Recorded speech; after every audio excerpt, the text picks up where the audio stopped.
ঐতিহাসিক আব্বাসীয় মসজিদ দেখুন কত সুন্দর। সুবহানাল্লাহ। আসসালামু আলাইকুম গাইস, দেখতে পাচ্ছেন ঐতিহাসিক মসজিদ আল আব্বাসীয় মসজিদ সৌদি আরবের তায়েফের মূল শহরে অবস্থিত। এই মসজিদটি এটি ইসলামের একজন খলিফা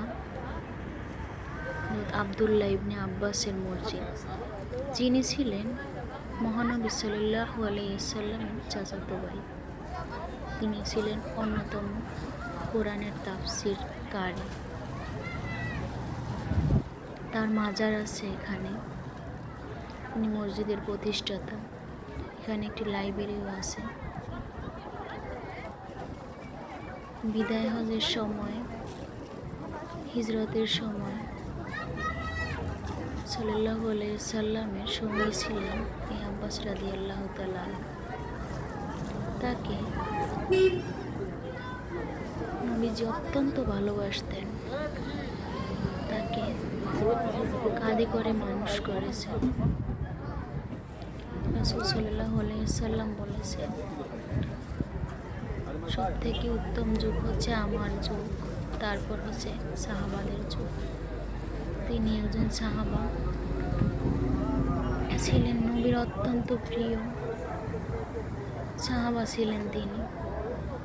হিজরতে 3 বছর পূর্বে দুনিয়ায় আগমন করেছেন তিনি।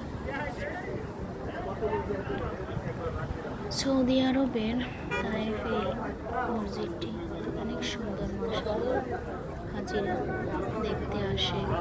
এটি সামনে হচ্ছে মসজিদের গেট।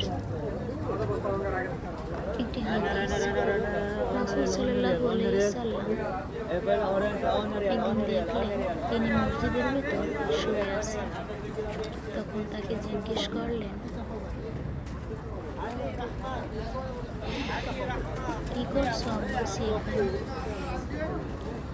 তখন আব্বাস রাদিয়াল্লাহু তাআলা বললেন, আমার পিতা আপনার সাথে রাত্রি যাপন করতে বলেছেন এবং আপনি কিভাবে সালাত আদায় করেন তা দেখতে বলেছেন।